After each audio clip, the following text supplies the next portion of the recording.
I found the USB drive taped under my desk at 3 a.m. on a Tuesday, and everything I thought I knew about my life shattered in the time it took to plug it in.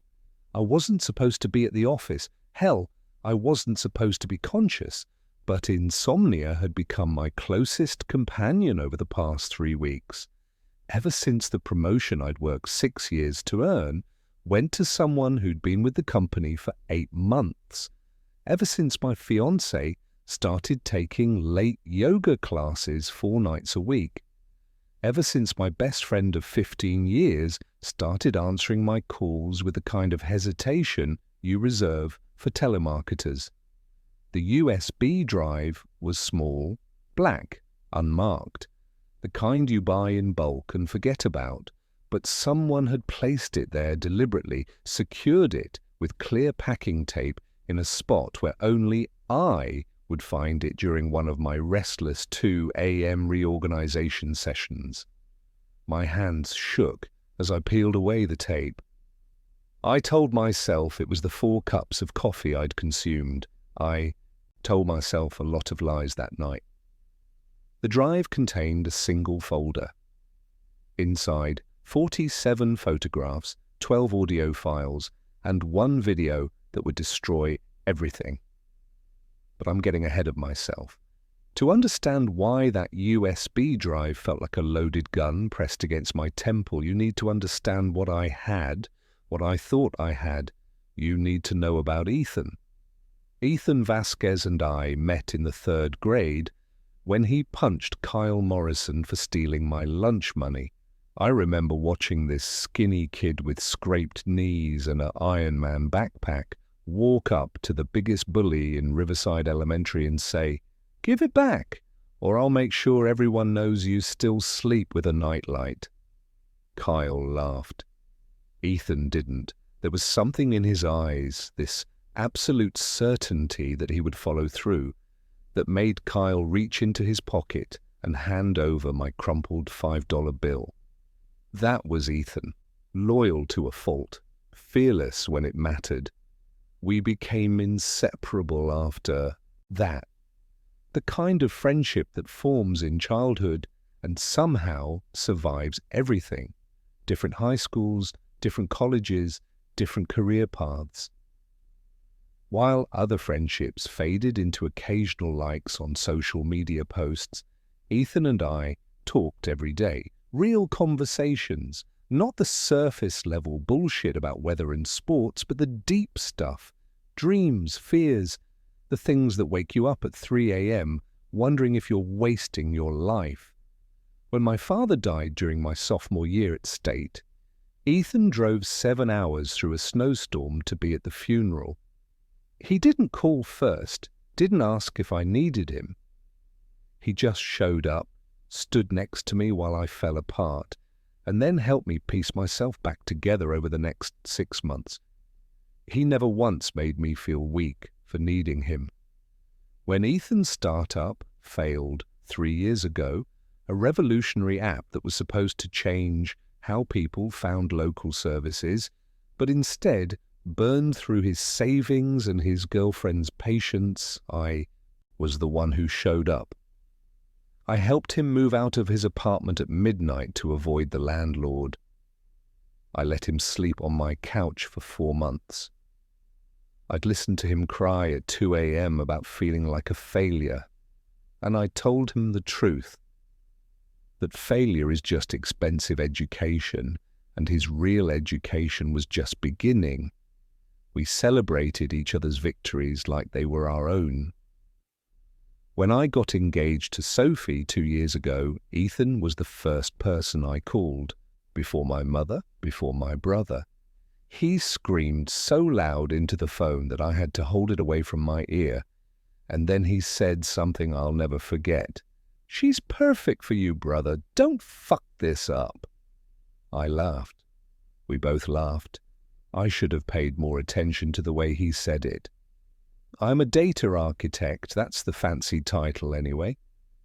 What it actually means is that I design and maintain the digital infrastructure that keeps companies running.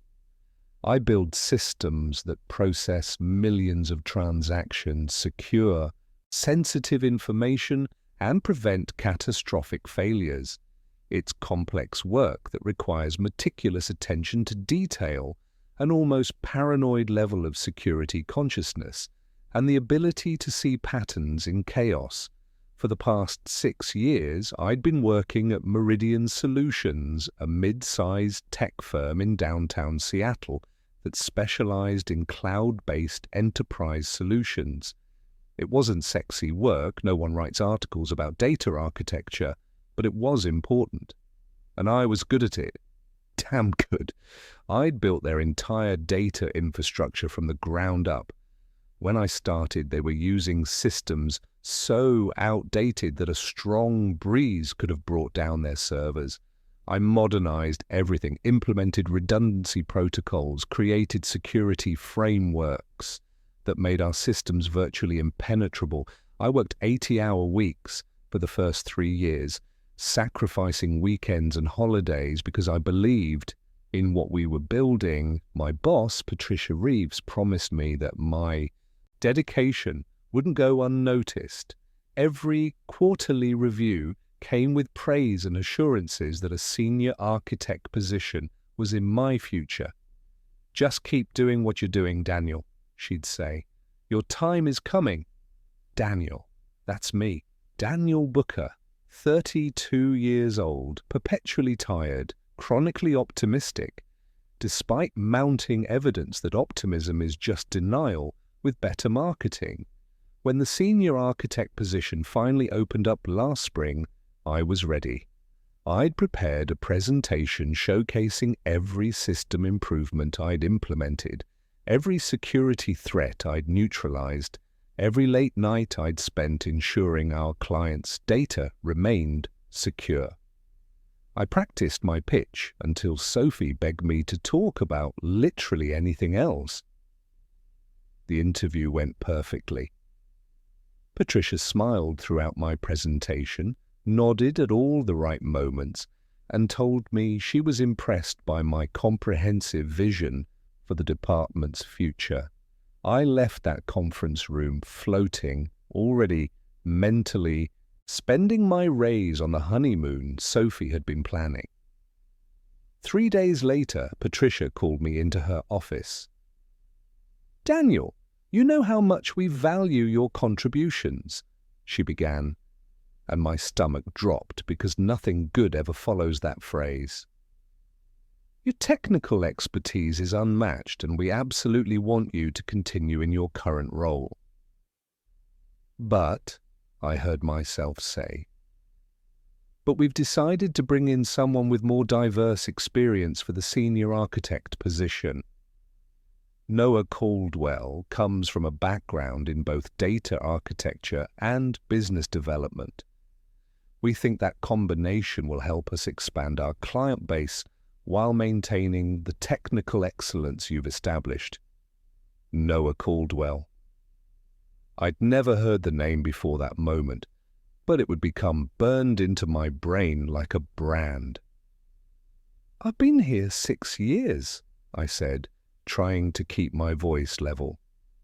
"I built the systems we're using. I know every line of code, every potential vulnerability, And that's exactly why we need you right where you are," Patricia interrupted, her smile never wavering. "You're too valuable in your current position to promote." Too valuable to promote? The corporate equivalent of "it's not you, it's me." A lie wrapped in a compliment, designed to make me swallow my disappointment and get back to work. I nodded, shook her hand, thanked her for the opportunity to interview, did all the things you're supposed to do when you're professional and mature and definitely not screaming inside. Ethan met me for drinks that night at our usual spot, a dive bar called the Rusty Anchor that served overpriced beer and underwater-themed disappointment. He listened to me rant for an hour, buying round after round, letting me cycle through anger and disbelief and bitter acceptance. "They're idiots," he said, raising his glass. You're twice as qualified as whoever this Noah asshole is. They'll realize their mistake. You don't know that, I said. I know you, he countered. I know what you're capable of. This is just a setback. You'll find something better. I wanted to believe him. God, I wanted to believe him. What would I do without you, man? I asked. Ethan grinned. Probably make better life choices, but where's the fun in that?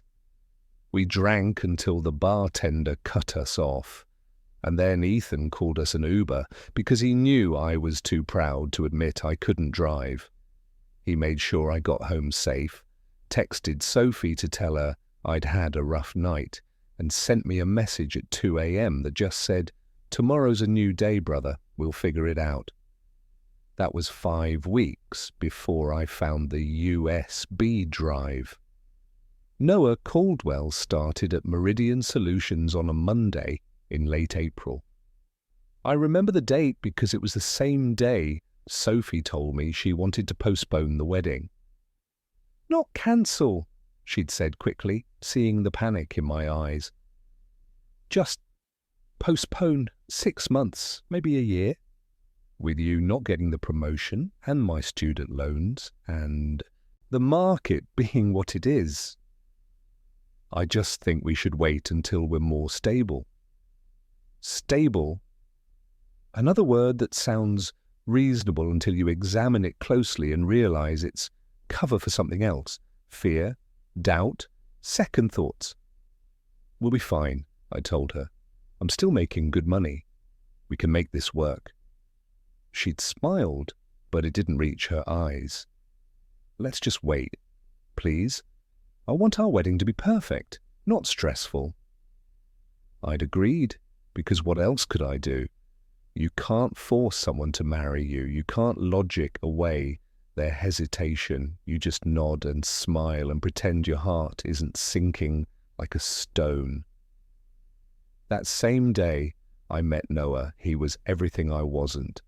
Tall, at least 6'2", with the kind of effortless confidence that comes from a lifetime of doors opening before you even reach for the handle. Perfect teeth, perfect hair styled in that deliberately messy way that probably took 30 minutes and $70 worth of product. Expensive suit that fit like it was painted on. Handshake that was firm without being aggressive, accompanied by eye contact that lasted exactly the right amount of time. "Daniel Booker," he said, and my name sounded different in his voice. Smaller somehow. "I've heard amazing things about your work. I'm really looking forward to learning from you." It was the perfect thing to say. Humble, respectful, complete bullshit. Patricia had assigned me to train Noah for his first 2 weeks. "Show him the ropes," she'd said. "Make sure he understands the systems you've built." So I did. I spent 8 hours a day walking him through 6 years of work. I showed him every system, every protocol, every security measure. I explained the logic behind my architectural decisions. I gave him access to documentation I'd spent hundreds of hours creating. I handed him the keys to everything I'd built. He was a quick learner, I'll give him that. Asked smart questions, took detailed notes. Showed genuine interest in the technical aspects most business types found boring. By the end of the first week, he was navigating the systems with alarming competence. "You're a natural," I told him one afternoon, and I meant it. "Took me months to get this comfortable with the infrastructure." Noah smiled. "I've got a good teacher." I should have felt proud. Instead, I felt uneasy, like I was teaching someone to pick the lock on my own house. During the second week, Noah started asking questions about system vulnerabilities. Not in a suspicious way. He framed them as learning opportunities, wanting to understand our security measures so he could explain them to clients. What would happen if someone got root access to the main database? He asked one day. They couldn't, I said, not without bypassing about 15 layers of security, including biometric authentication and time-based access windows. But theoretically, they could view, modify, or delete any data in the system. Client, information, financial records, proprietary algorithms, everything. And there's no backup that would catch the changes. There are backups, but they're automated. If someone had root access, they could modify the backup parameters to exclude certain changes from the backup logs. I walked him through the security measures that prevented this scenario, explaining each layer of protection in detail. He nodded along, asking clarifying questions, taking notes. I was giving him a roadmap to commit the perfect crime, and I didn't even realize it.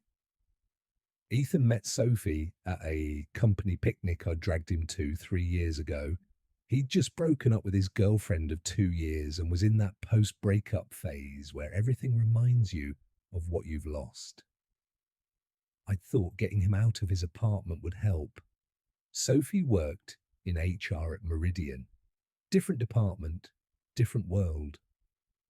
She was funny and sharp and had this way of making everyone around her feel interesting. When I introduced her to Ethan, they'd hit it off immediately, bonding over their shared love of terrible horror movies and their shared opinion that I worked too much. Your friend needs an intervention, Sophie had told Ethan that first day. He brought his laptop to a picnic. I've been saying this for years, Ethan agreed. The man doesn't know how to relax. They ganged up on me all afternoon, and I'd loved every minute of it. Watching my best friend and the woman I was falling for become friends felt like proof that my life was coming together. Over the next 2 years, the three of us became a unit. Friday night dinners, weekend hikes, movie marathons where Ethan and Sophie would argue about plot holes while I fell asleep on the couch. When I proposed to Sophie on a beach in Oregon, Ethan was hiding in the dunes with a camera capturing every moment. I got it all, he'd said afterward, showing me the photos. Even the part where you almost dropped the ring in the sand. You were supposed to be capturing romance, not my failures, I'd complained. Brother, your failures are my favorite content, he'd lied. The three of us celebrated that night with champagne and pizza, making plans for a wedding that felt distant but inevitable. Sophie wanted a fall wedding. Ethan volunteered to be my best man before I could even ask. We talked about bachelor parties and honeymoons and how weird it would be when I was married. Everything's going to change, I'd said, slightly drunk and overly sentimental. Nothing's going to change, Ethan had assured me. You'll still be my brother. We'll still be us. Sophie had smiled and squeezed my hand. Just with better tax benefits. I believed him. I believed both of them. That was my first mistake. The yoga classes started in early May, about 3 weeks after Noah joined Meridian. Sophie had never been particularly athletic. She'd tried a spin class once and declared it violence against legs. When she announced she was joining a yoga studio, I was surprised but supportive. That's great, I'd said. Which studio? Serenity Flow. It's near the office. They have evening classes that fit my schedule. How many times a week? I'm thinking 3, maybe 4. It's good for stress, and God knows I need that right now. She wasn't wrong. The wedding postponement had created a tension between us that neither of us acknowledged, but both of us felt. Yoga seemed like a healthy way to deal with it. The classes were Tuesday, Thursday, Friday, and sometimes Saturday. She'd leave at 6, come home around 9, glowing with endorphins and flexibility.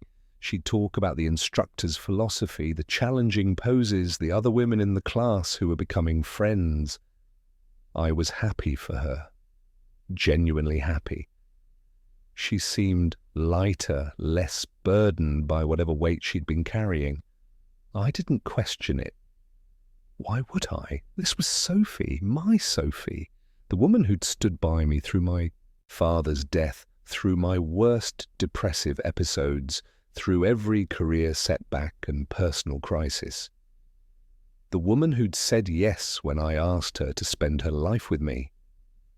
Trust is a funny thing. It's invisible until it breaks, and then the shards cut deeper than any blade. Around the same time, Ethan started becoming harder to reach. Not absent, he still texted, still called, but there was a quality to his responses that felt off, like he was answering from behind glass. Present, but separate. "You good?" I'd asked him one night when we finally managed to meet for drinks. "Yeah, man, just busy. Picked up some freelance consulting work, trying to rebuild after the startup disaster." "What kind of consulting?" "Business development stuff, helping small companies with growth strategies. It's boring, but it pays." "That's great," I said. "Proud of you for getting back out there." "Thanks, brother. Means a lot coming from you." We'd talked about other things. Sports, movies, my frustration with Noah's rapid ascent at Meridian. But something felt hollow about the conversation. Like we were following the script we'd performed 1,000 times without remembering why. I blamed it on stress, on life getting in the way, on the natural evolution of adult friendships. I blamed everything except the truth. Noah's integration into Meridian was seamless. Within a month, he was leading client meetings. Within 2 months, he'd brought in 3 major contracts. Patricia praised him at every company meeting, held him up as an example of what ambition and innovation looked like. I tried not to be bitter, tried to focus on my own work, but it was hard watching someone do in 2 months what I'd spent 6 years building toward. "He's using your systems to sell," Ethan pointed out one night when I was complaining. "Your infrastructure is what makes those contracts possible. He's just the pretty face delivering the pitch." "Doesn't matter," I said. "He's getting the B's credit. Then take the credit, document everything you've built, make sure people know who created what." "That's not how it works. The person who brings in revenue gets celebrated. The person who makes it possible gets a cost of living raise and a reminder to keep doing what they're doing." Ethan was quiet for a moment. "You sound defeated." "I sound realistic." "Same thing for you." He wasn't wrong. Somewhere between the missed promotion and the postponed wedding and the growing distance in my closest relationships, I'd stopped fighting. I'd accepted that this was my role, the invisible infrastructure, the foundation everyone built on and no one noticed. "Maybe I need a change," I said. "New company, fresh start." "Do it," Ethan encouraged. "You're too talented to be overlooked." "Sophie wants stability right now. Starting over somewhere new would mean uncertainty, maybe a pay cut while I prove myself." "It's not the right time." "It's never the right time," Ethan said. "That's just an excuse to stay comfortable." Coming from anyone else, it might have sounded harsh. From Ethan, it felt like truth, the kind of truth only a real friend can deliver. "I'll think about it," I said. I didn't. I was too tired to think about anything except getting through each day. The first real warning sign came on a Friday in late June. I'd forgotten my badge at home and had to be escorted to my desk by security. My computer was unlocked, which was strange because I was paranoid about security and never left it accessible, and there were windows open that I didn't remember accessing, System logs, security protocols, client databases. I checked the access history. According to the timestamps, these windows had been opened at 6:47 a.m. I'd arrived at 6:45 a.m., 2 minutes, to boot up, log in, and navigate to multiple restricted areas. I ran a diagnostic. No unusual login attempts, no remote access. Everything appeared normal, but it wasn't normal. I could feel it. I started paying attention, watching patterns, tracking anomalies. My desk had been in the same state of controlled chaos for 6 years. Specific stacks of papers, strategic sticky notes, a particular arrangement of pens and cables. I took a photo of it one morning, then checked it against the photo the next day. 3 things had moved, subtle shifts that most people wouldn't notice, but I noticed. Someone was accessing my workspace when I wasn't there. I set up a small webcam hidden behind a stack of reference manuals programmed to activate on motion detection outside of my regular hours. The video quality was terrible and the angle was limited, but it was something. For 3 days, nothing. Then on the 4th day, the camera caught movement at 7:15 p.m., 15 minutes after I'd left for the day. Noah Caldwell sitting at my desk, typing on my computer. The video was too grainy to see what he was accessing, and the angle didn't capture my screen. But the fact that he was there, using my workstation, was enough to send ice water through my veins. I confronted him the next morning. "Hey, quick question," I said, keeping my tone casual. "Were you at my desk last night?" Noah looked up from his laptop, expression perfectly neutral.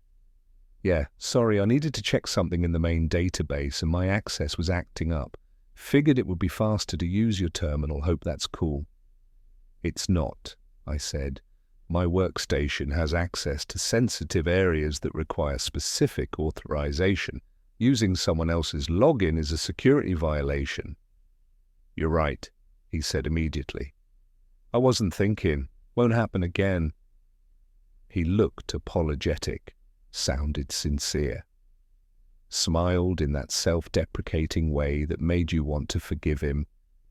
I didn't forgive him, but I didn't report him either because, what would I say? That he'd used my computer once when his wasn't working, that I had a feeling, a suspicion, a crawling certainty that something was wrong. Feelings aren't evidence. Instead, I changed all my passwords, implemented additional security measures, started logging every access to my workstation, and I started watching Noah the way he'd apparently been watching me. Sophie's yoga schedule intensified in July. 4 nights a week became 5, then 6. "I'm training for an advanced certification," she explained. "It's intense, but I love it. 6 days a week? It's only for a few months. Then it goes back to normal." Normal. That word again, always describing something that no longer existed. We barely saw each other. She'd leave for work before I woke up and return from yoga after I'd already eaten dinner alone. On the rare night she was home, she was exhausted, scrolling through her phone with a distracted smile, present in body but absent in every way that mattered. Our sex life evaporated. When I tried to initiate, she'd claim exhaustion or stress or an early morning. Always a reason, always delivered. With a kiss on the cheek and a promise of soon. "Are we okay?" I asked her one night, the question emerging before I could stop it. "Of course," she said, but she didn't look at me when she said it. "Why would you ask that?" "I don't know. You seem distant. We barely talk anymore." "I'm just busy. The certification, work stress. It's temporary." "Is it?" I pressed. "Because it feels like you're avoiding me." "Daniel." She finally looked at me and her eyes were sad in a way that made my chest tight. "I'm not avoiding you. I'm trying to figure myself out." Give me some space to do that. Space. The word couples use when they're deciding whether to stay or go. I gave her space. What else could I do? You can't force someone to want you, but space is dangerous. It's where doubts grow, where other people can slip in through the cracks.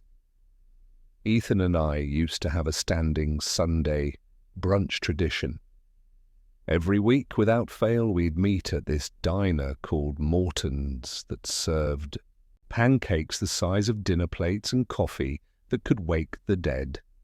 In July, he cancelled 3 Sundays in a row. Sorry, man, client meeting. Consulting thing ran long. Not feeling great, rain check. The 4th Sunday, I didn't even bother suggesting it. He texted me first. Brunch this week?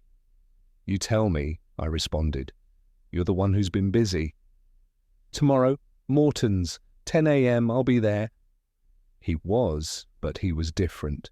Distracted, checking his phone every few minutes with a frequency that bordered on compulsive.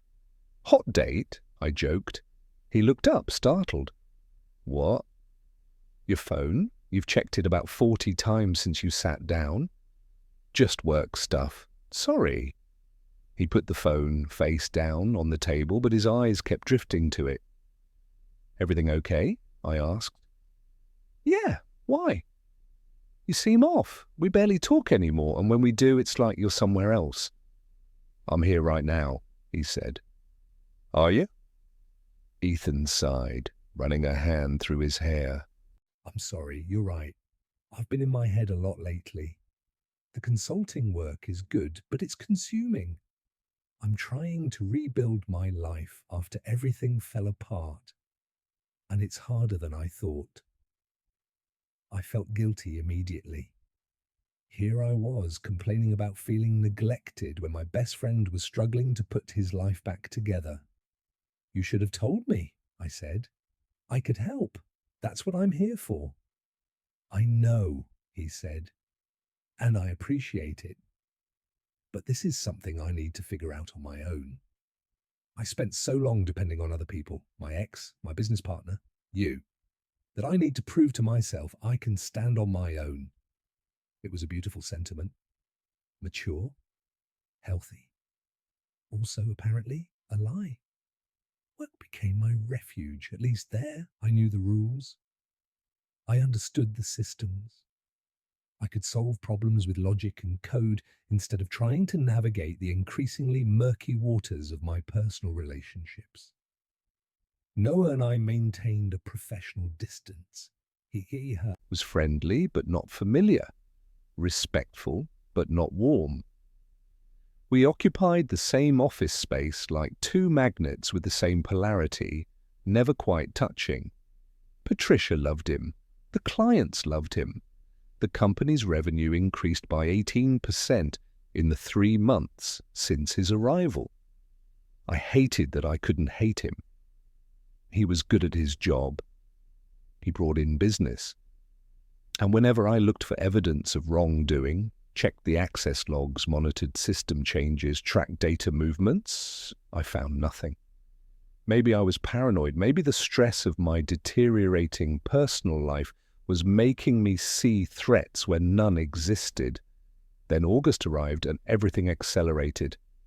The company announced a major client pitch, a healthcare conglomerate looking to overhaul their entire data infrastructure. The contract was worth $15 million over 3 years.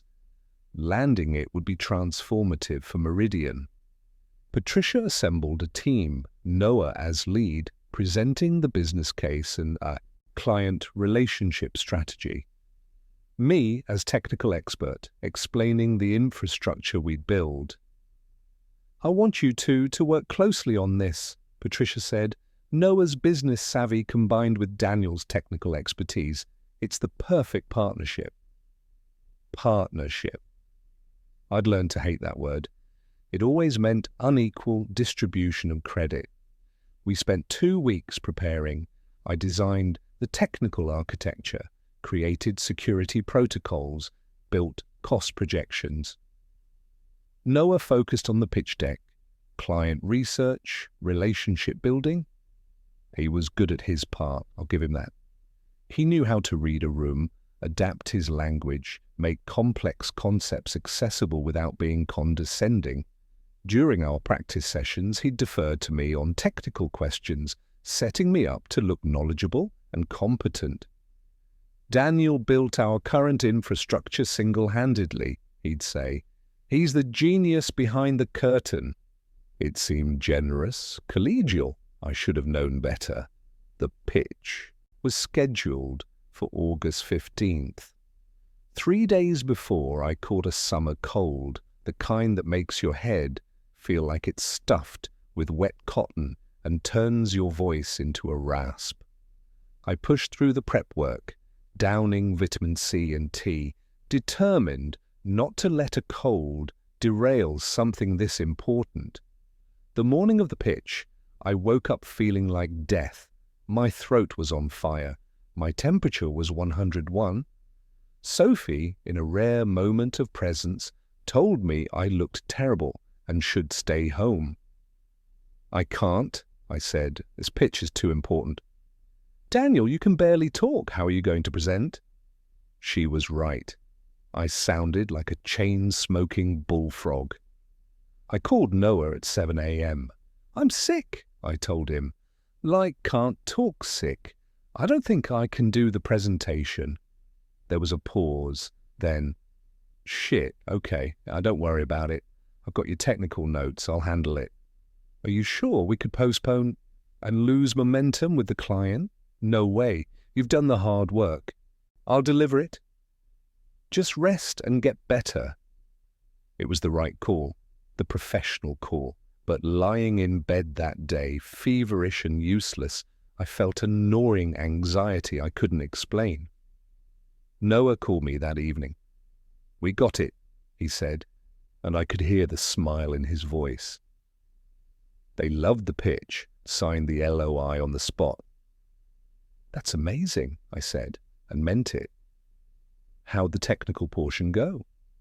Great. Your architecture is brilliant. I barely had to explain it. The design speaks for itself.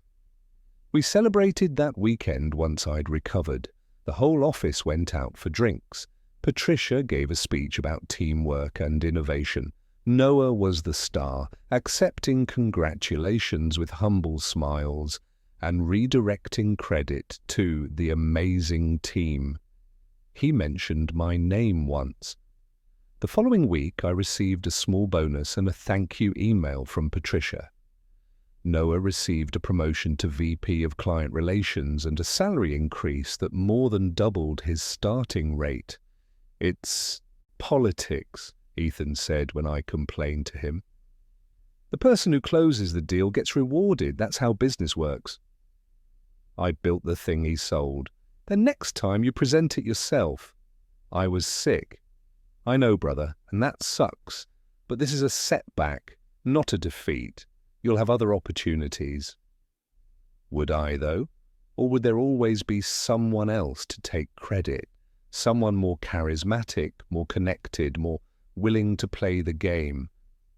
I was starting to suspect I knew the answer.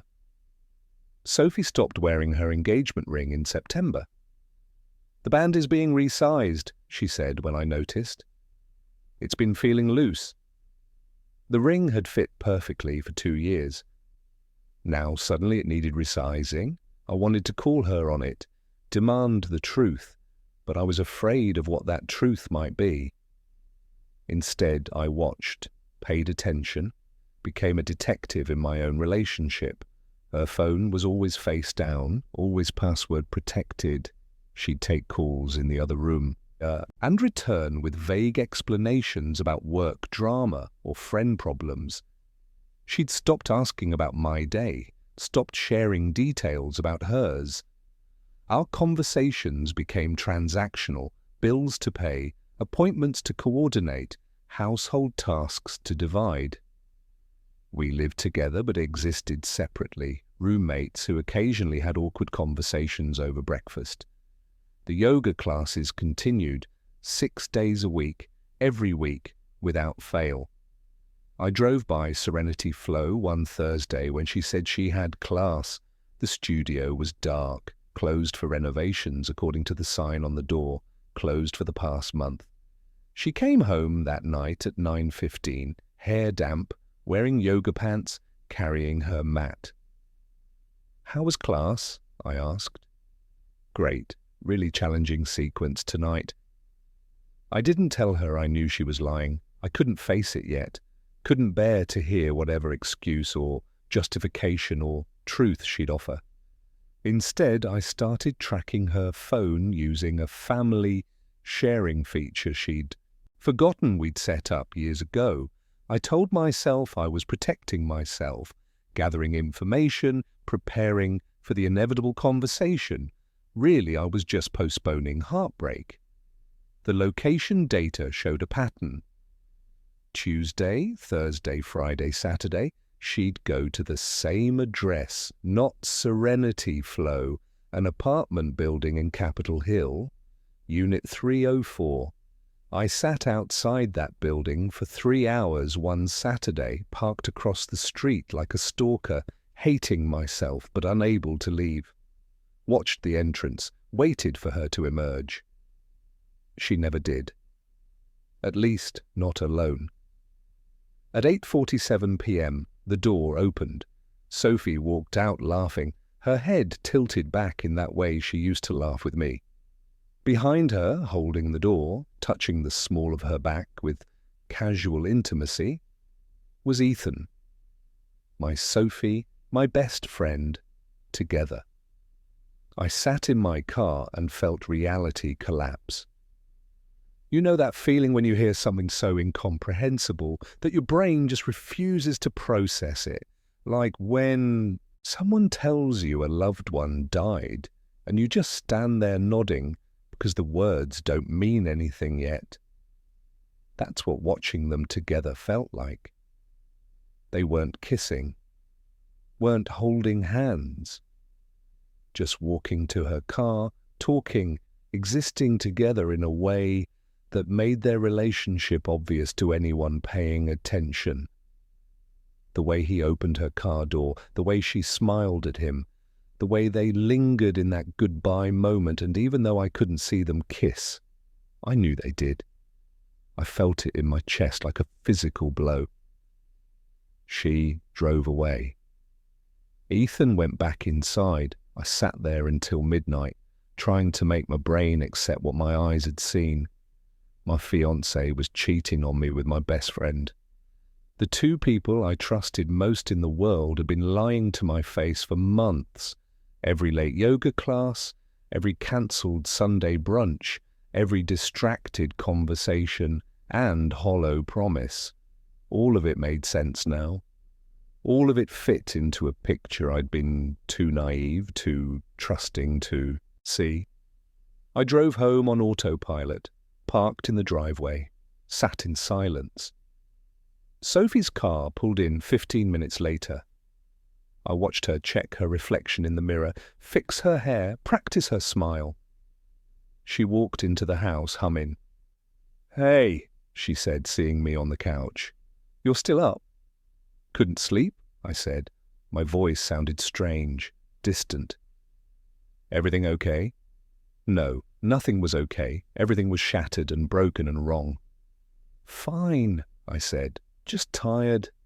She kissed my forehead, actually kissed my forehead, like she hadn't just spent the evening with my best friend, and went to shower.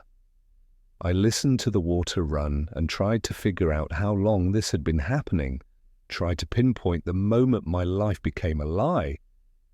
I couldn't confront her, not yet, because confronting her meant ending this, and despite everything, I wasn't ready for that. So I did what I did best. I gathered data, I built a case, I documented everything, and I started planning. Monday morning, I called in sick to work, told Patricia I was still fighting the cold, needed another day to recover. Instead, I went to Ethan's apartment. He answered the door in sweatpants and a t-shirt, surprised to see me. "Hey brother, what's up?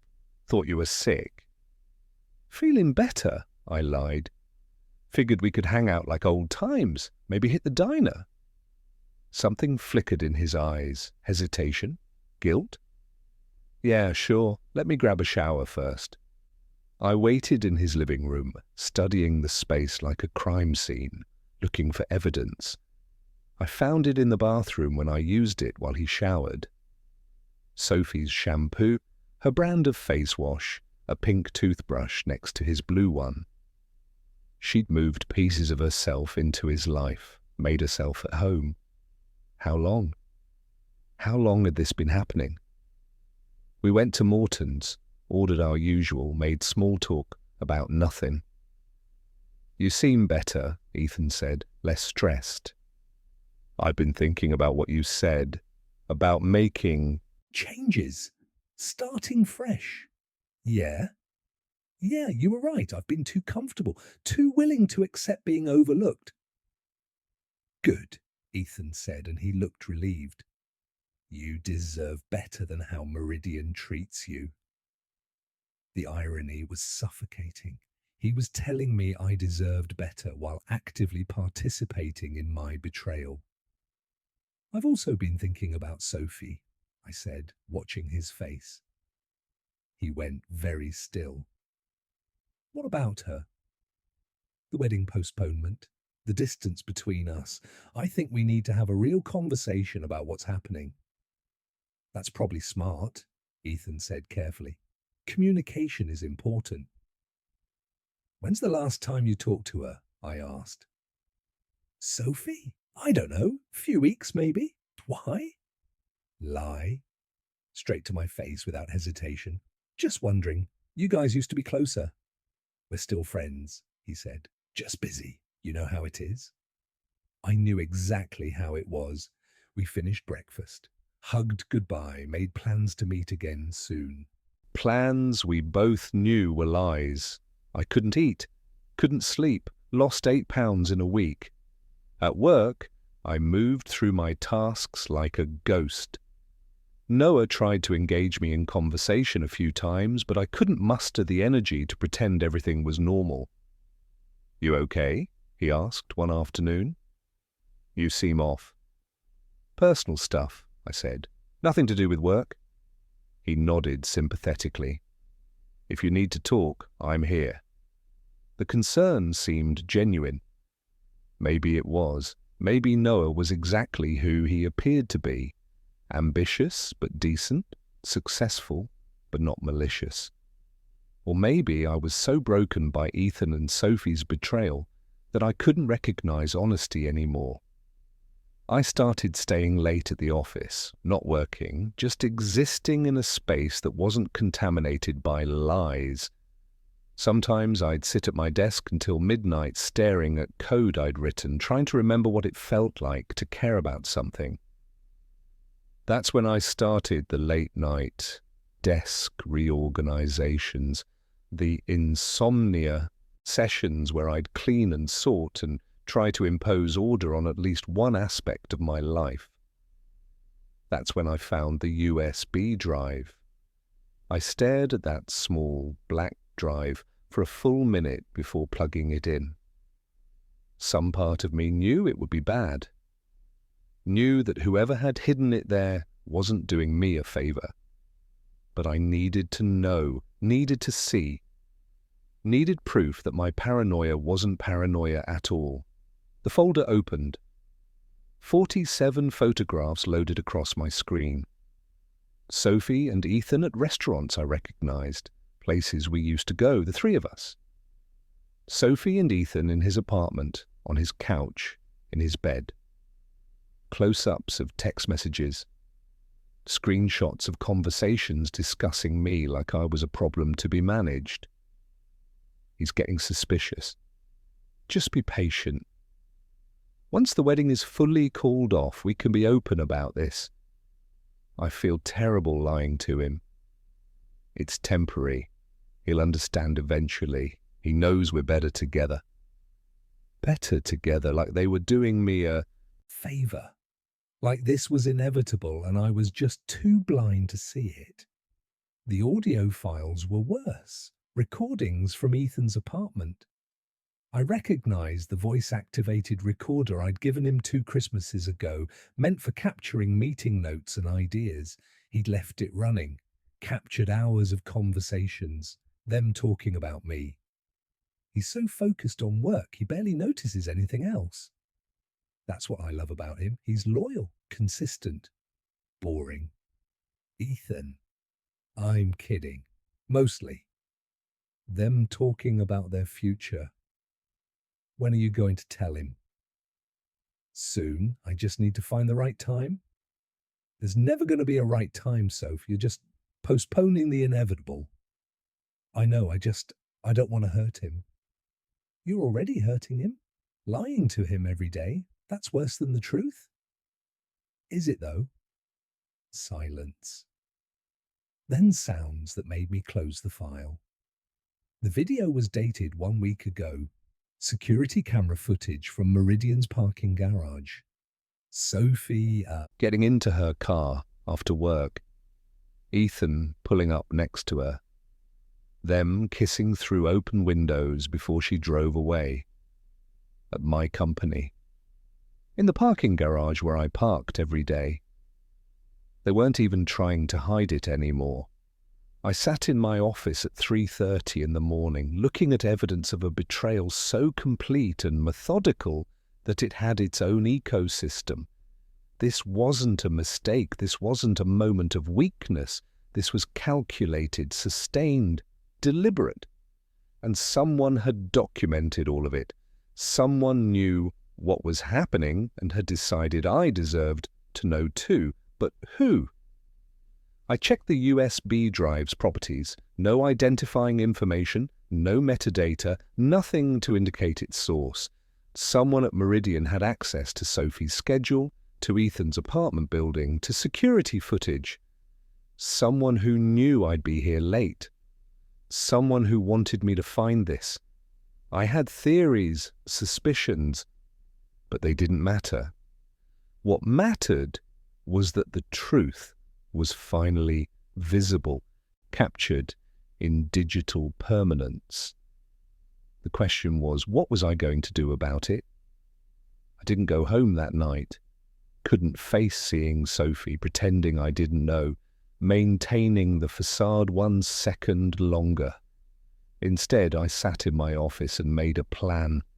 Confrontation would be satisfying for about 5 minutes.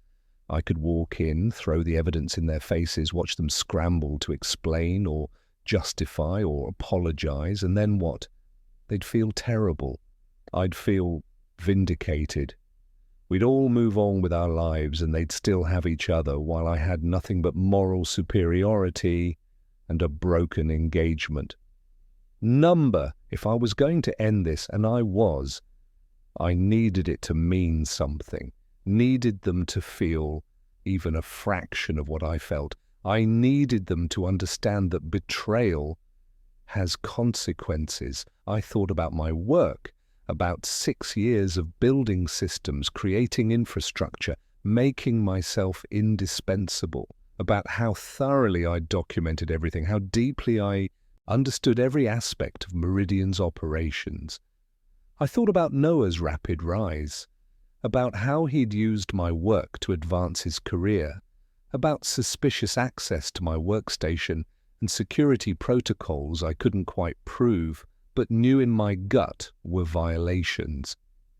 I thought about patterns, about data, about the difference between what people present and what they hide, and I started to see connections I'd missed before.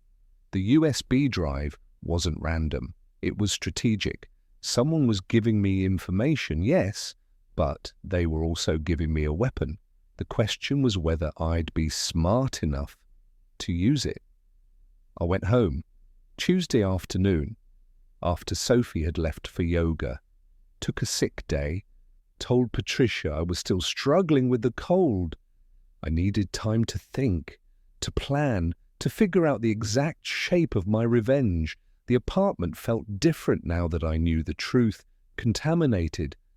Every surface held memories that were now lies. The couch where the 3 of us had watched movies. The kitchen where we'd cooked dinners together. the bed where Sophie slept next to me while thinking about him.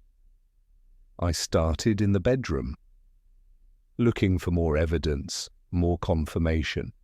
Found it in the pocket of her winter coat, a coat she hadn't worn since spring. A receipt from a hotel in Portland, dated 4 months ago. The weekend she'd told me she was visiting her sister. In her nightstand drawer, a burner phone. Cheap, prepaid, full of messages to a contact saved only as J. But the typing patterns, the emoji use, the sign-offs, all Ethan. I photographed everything, downloaded the messages, built my own evidence file. In her email, I knew her password because we'd always shared passwords because we trusted each other. I found confirmations for couples' massage appointments, dinner reservations for 2, weekend getaway bookings, all scheduled during times she was supposedly at yoga or visiting friends or working late. The sheer scope of it was breathtaking. This wasn't an affair. This was a parallel relationship, a whole separate life she'd constructed while I worked late and trusted completely. I wanted to destroy something, scream, break things. Instead, I sat on our bed and cried. Just completely fell apart in a way I hadn't since my father died. Because this wasn't just about losing Sophie. It was about realizing that the past 6 months, maybe longer, of my life had been a performance. Every I love you, every kiss goodnight, every moment of apparent intimacy had been a lie she told to keep me manageable until she was ready to leave. And Ethan. God, Ethan had stood next to me through the worst moments of my life, had been the person I called when I needed truth, had promised over and over that nothing would change our friendship. He'd destroyed me while pretending to hold me together. That's when I stopped crying, when the grief transmuted into something colder, clearer. They wanted to play games? Fine, I'd show them what it meant to play against someone who built systems for a living. Step 1, information gathering. I spent the next week documenting everything, every lie, every inconsistency, every piece of evidence. I hired a private investigator. Cost me $2,000 I couldn't really afford, but I needed professional documentation, photos, videos, timestamps. He delivered 3 days later with a comprehensive file. Sophie and Ethan had been together for 7 months. It started in February, shortly after the wedding postponement. They'd been careful at first, but by June they'd stopped hiding from anyone except me. Friends knew, colleagues knew, people in their social circles knew. I was the only one living in ignorance. The PI also found something interesting. Ethan had been lying about his consulting work. He wasn't rebuilding his career. He'd taken a position at Meridian 3 weeks ago. In the sales department, he worked in the same building as Sophie, saw her every day. And he'd never mentioned it. Not once. Step 2, financial preparation. I opened a new bank account, started quietly moving money, my money earned before the engagement, into an account Sophie couldn't access. Not to hide assets, but to protect myself from whatever financial chaos was coming.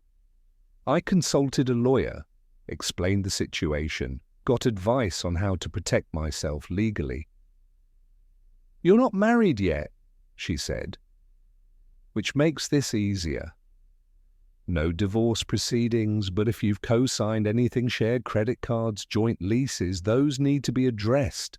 We co-signed the apartment lease, shared a credit card, merged some utilities. Untangling our lives would be complicated, but not impossible. Step 3, professional leverage. I started really digging into Noah's work at Meridian. If he'd been accessing my systems inappropriately, there would be traces, digital breadcrumbs. I found them in the access logs I'd been meticulously keeping, patterns of entry during odd hours, modifications to security protocols that required my credentials. He'd been using my login, somehow. I set up a keylogger on my workstation, technically against company policy, but I was past caring, and waited.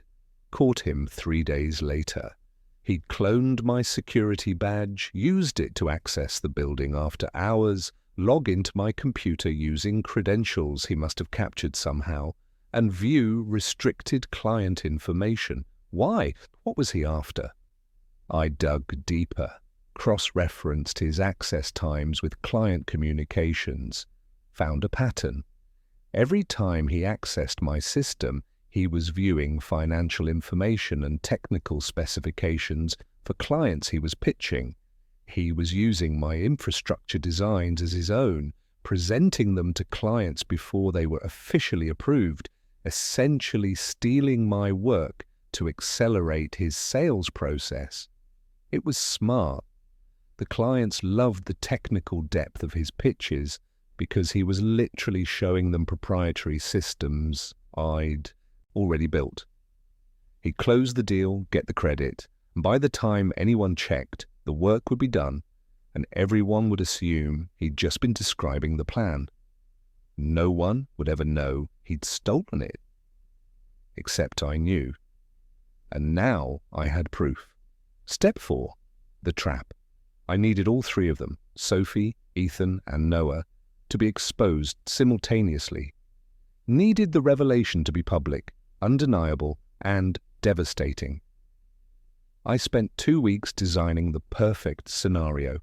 At work, I created a presentation for the quarterly company meeting, titled it Infrastructure Security and Data Integrity, a Comprehensive Review. Patricia approved it without much scrutiny. Quarterly meetings were always full of department updates. Mine would just be another PowerPoint deck in a day full of them. For Sophie and Ethan, I planned something more personal. I knew Sophie was planning to end our engagement on October 15th. Found the date in her burner phone messages. I'm going to tell him on the 15th. Get it over with before the holidays. Want me there for support after?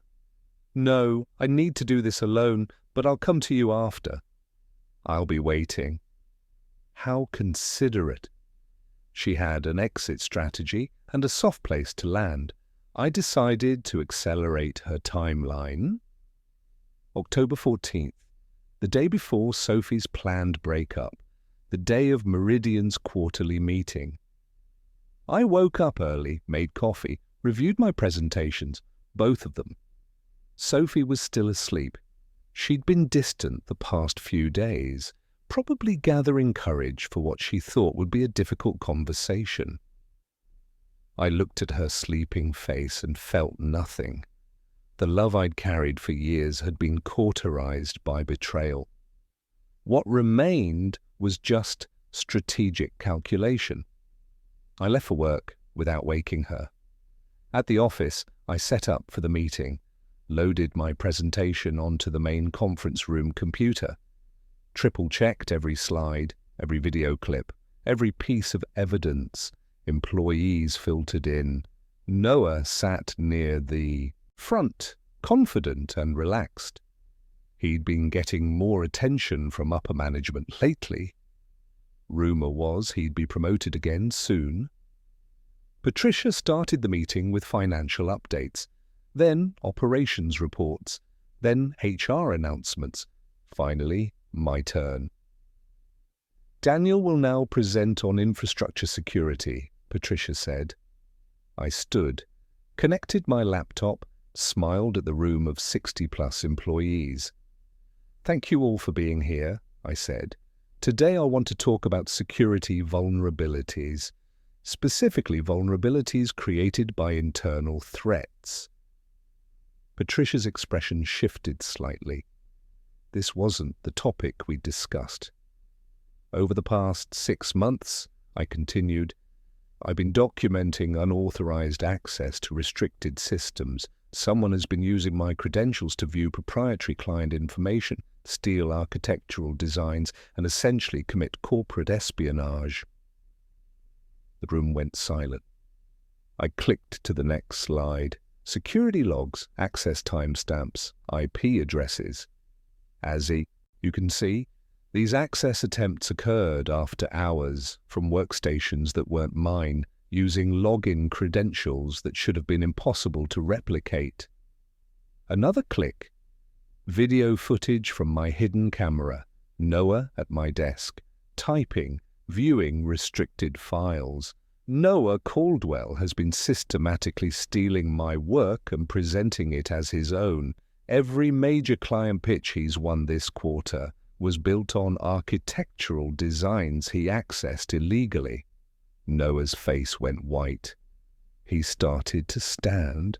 "I have documentation," I said, cutting him off, "including emails where you presented my exact specifications to clients before they were approved through official channels, including security footage of you using my workstation, including testimony from the IT department confirming that my access badge was cloned." Patricia looked like she'd been slapped. The room erupted in whispers. "This isn't—" Noah started. "Isn't what?" I asked. "Isn't theft, isn't fraud, because I've consulted with our legal department and they disagree." I let that sink in. Watched Noah's career implode in real time. "But that's not all," I said, and clicked to the next section of my presentation. "This security breach extends beyond professional misconduct. It involves personal relationships, conflicts of interest, and a pattern of deception that compromises Meridian's integrity." New slide, photos of Sophie and Ethan, time-stamped, documented. My fiancée, Sophie Martinez from HR, has been in a relationship with Ethan Vasquez, recently hired in sales, for 7 months. During that time, both have had access to sensitive company information about my work, my schedule, and my professional activities. Sophie wasn't at the meeting. HR held separate sessions, but word would reach her within minutes. Ethan Vasquez was hired without disclosing his personal relationship to me, creating a conflict of interest. His access to Sophie gave him information about my patterns, my security measures, my blind spots. I clicked again. Messages between Ethan and Noah. What I discovered is that Noah Caldwell and Ethan Vasquez have been coordinating. Ethan provided information about my schedule and habits. Noah used that information to access my systems when I wasn't there. The room was completely silent now. Even Patricia looked stunned. They used my fiancé's relationship with my best friend to steal my work. I paused. Let them see the full scope of it. I'm sharing this because Meridian needs to understand how easily internal trust can be weaponized, how personal relationships can become security vulnerabilities, how the people you trust most can be the ones who hurt you worst. I looked at Noah. He was shaking. I've submitted all evidence to legal and HR. I've filed formal complaints. I've also sent copies to the clients whose information was accessed without authorization. Patricia found her voice. "Daniel, we need to handle this." Privately? "No," I said. "We need to handle this transparently. Everyone in this room deserves to know that our systems were compromised, that client data was at risk, that the contracts we've been celebrating were built on stolen work." I closed my laptop. "I've said what I needed to say. The rest is up to you." I walked out of that conference room with my head high and my conscience clear. Behind me, chaos erupted. My phone started ringing before I reached my car. Patricia, HR, Sophie. I ignored them all, drove to Ethan's apartment. Knew he'd be getting calls too. Knew he'd be panicking. I waited in my car across the street, watched him rush out 30 minutes later, phone pressed to his ear, looking like his world was ending, because it was. He got in his car, drove toward my apartment, going to Sophie, of course. I followed at a distance, watched him park, run inside. They'd be trying to manage this, figure out damage control, decide how to handle me. I gave them 30 minutes. Then I went inside, found them in the living room. Sophie crying, Ethan pacing. They looked up when I walked in. Daniel, Sophie started. I can explain. Can you? I asked, because I'm genuinely curious what explanation makes this okay. It's not okay, she said. None of this is okay, but it's not what you think. It's exactly what I think, I interrupted. You've been fucking my best friend for 7 months. He helped someone steal my work. You both lied to my face every single day. Ethan stepped forward. Brother, don't call me that, I said. The words came out cold, hard. You lost that right. I never meant for this to happen, he said. It just what? Just happened? You just accidentally fell into a 7-month relationship? You just accidentally coordinated with Noah to access my systems? I didn't know about Noah, Ethan said. That wasn't me, I swear. I pulled out my phone, showed him the messages. These are your texts to Noah, telling him when I'd be out of the office, telling him about my security habits, helping him time his access. Ethan's face crumbled. He told me he just wanted to understand your work, to learn from you. I didn't know he was stealing. You knew enough, I said. You knew you were helping someone access my information without my knowledge. You just didn't care because it didn't affect you. Sophie was openly sobbing now. I'm so sorry, I never wanted to hurt you. Then why did you? I asked. Why not just end it? Why keep lying? I was scared, she said.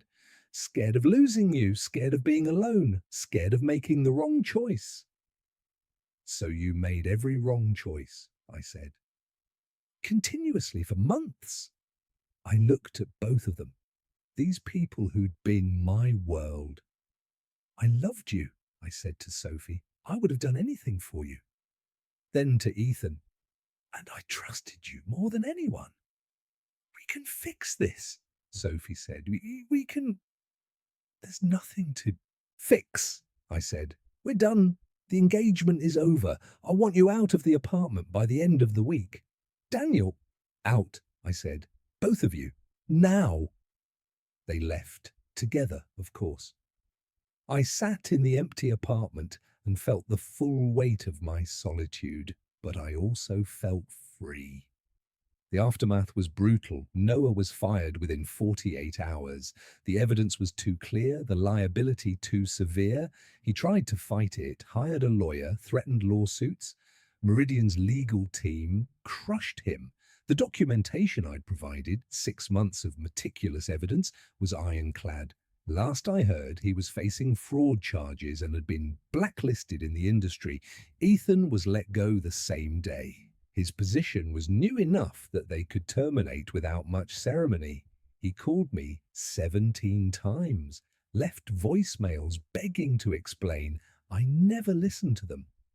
Sophie transferred to a different department. We avoided each other at the office until she eventually left for a new company. She sent me a letter, long, detailed, explaining how the relationship with Ethan had started, a moment of vulnerability after we postponed the wedding, turning into emotional intimacy, then physical. She said she'd convinced herself it wasn't real, that it was just temporary confusion, that she'd planned to end it and recommit to us. Maybe she believed that. Maybe it was even partially true. Didn't matter. The outcome was the same. Patricia called me into her office a week after the meeting. That was quite a presentation, she said. It needed to be said. It did, and you were right to document everything. We've overhauled our security protocols because of your findings. She paused. The senior architect position is open again. Given your comprehensive understanding of our security needs, I'd like to offer it to you. It should have felt like victory, like validation. Instead, it felt hollow, empty. I appreciate that, I said. But I'm going to pass. Patricia looked surprised. May I ask why? Because I've realized that I don't want to work somewhere I'm only valued after I've been betrayed. You overlooked me for 6 years. You brought in someone with less experience and gave him every opportunity I'd earned. The only reason you're offering this now is because I publicly exposed misconduct. That's not. It is, I said. And I deserve better. I gave my 2 weeks' notice that day. The USB drive mystery resolved itself 2 weeks later. I received an email from an account I didn't recognize. Single line of text. You deserve to know. Attached was a photo, security camera footage from Meridian's garage, time stamped from late August. Noah and Ethan standing by Ethan's car, Noah handing Ethan an envelope, money, clearly, payment for information.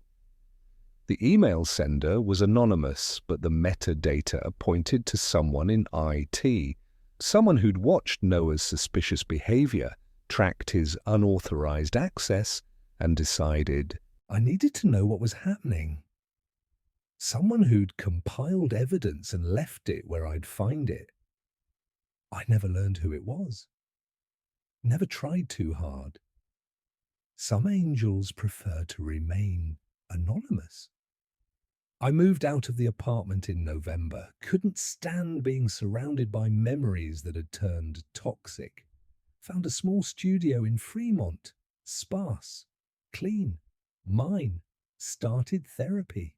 Worked through the betrayal, the anger, the profound sense of having wasted years on people who didn't deserve them. My therapist asked me if I regretted the revenge. No, I said. They needed to face consequences.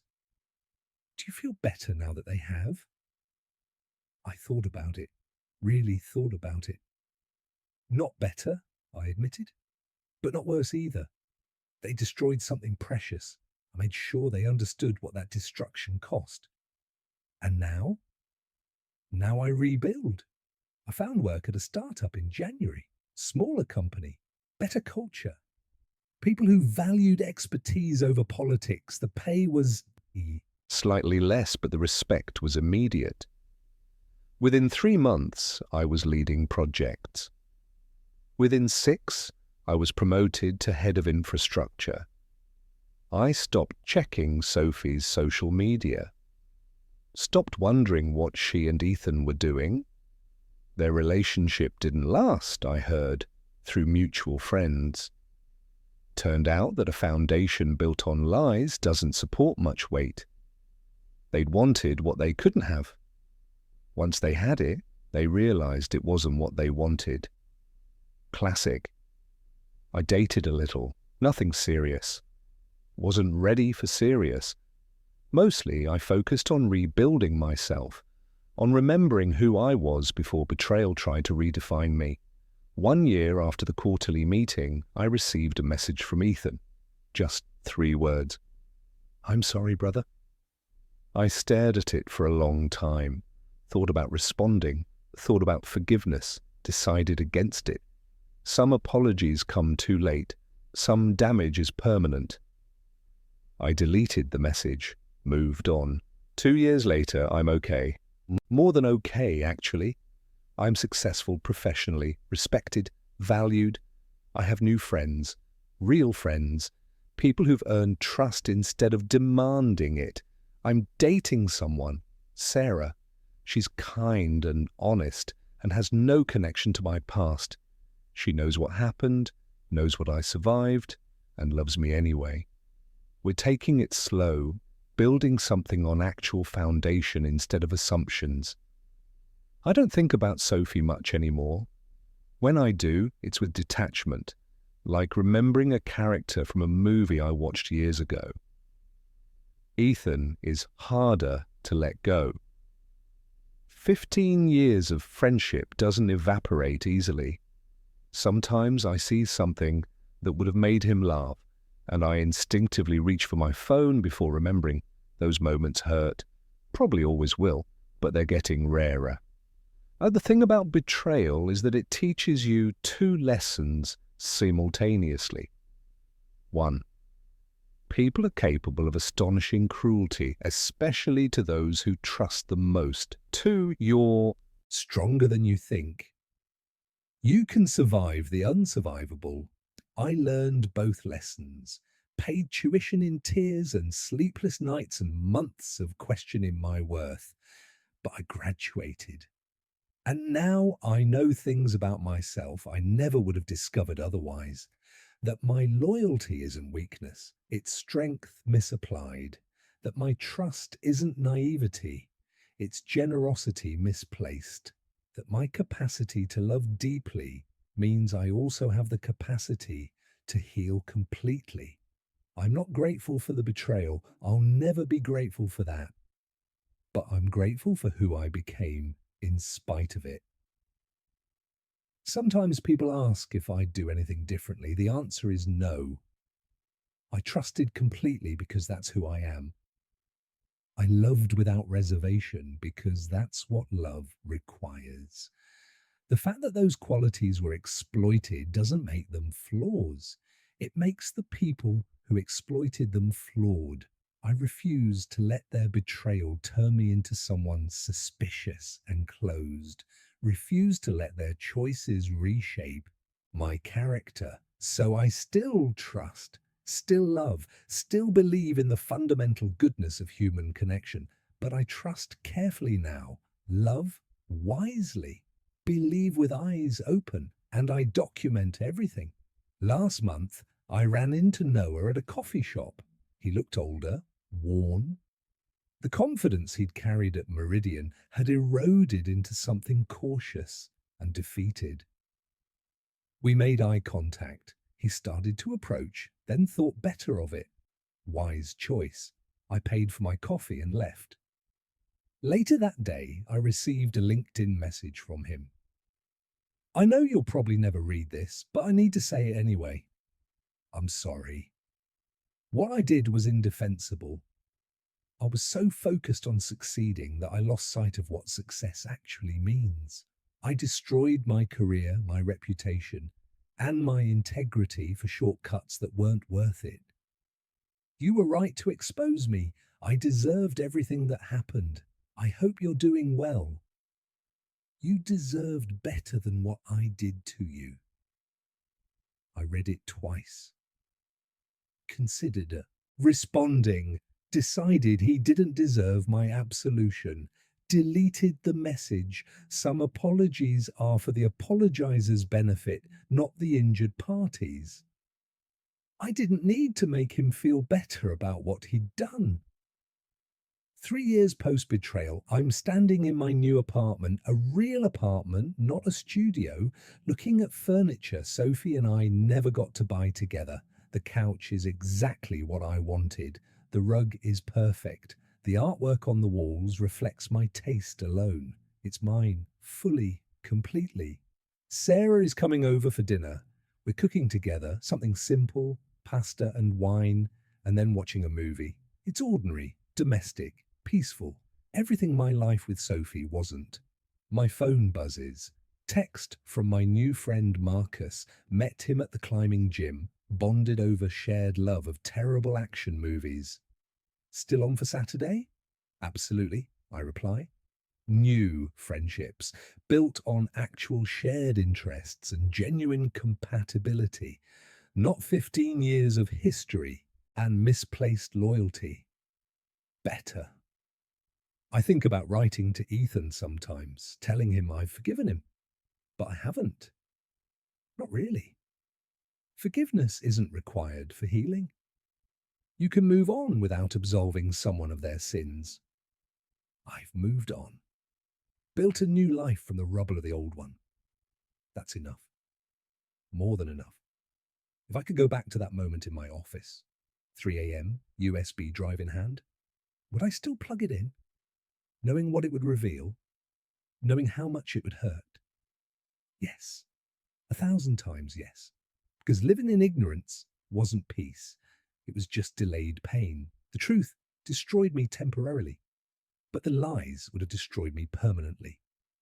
I chose the quick, brutal pain over the slow, poisonous decay. Best decision I ever made, Umbi. I still see the USB drive sometimes. Kept it. Not sure why. Reminder maybe. Of the day everything changed. The day I stopped being naive and started being free. Sophie got married last year, not to Ethan, someone new. I heard about it through mutual friends. Felt nothing. Ethan moved to Portland. Works in real estate. Dating someone seriously, apparently. Good for him. I mean that, not sarcastically. I hope they're happy. Hope they learned from their mistakes. Hope they never do to anyone else what they did to me. But whether they did or not isn't my concern anymore. I have my own life to live, and I'm living it well. The weight of trust is heavy, heavy enough to crush you when it's betrayed. But here's what they don't tell you. Once you've survived that crushing weight, once you've crawled out from under the rubble and rebuilt yourself piece by piece, you become unbreakable. Not in the sense that you can't be hurt, in the sense that you know you can survive the hurt. That's power. Real, earned, forged in fire power. And no one can take that from you. I found the USB drive taped under my desk at 3 a.m. on a Tuesday, and everything I thought I knew about my life shattered in the time it took to plug it in. But from those shattered pieces, I built something better, something true, something mine. And that's the real revenge, not the public exposure, not the professional consequences, not the broken relationships. The real revenge is thriving, living well, building a life so fulfilling that the people who betrayed you become footnotes in your story instead of chapters. They wanted to break me. Instead, they forged me into something stronger. So thank you, Sophie. Thank you, Ethan. Thank you, Noah. You showed me who I didn't want to be.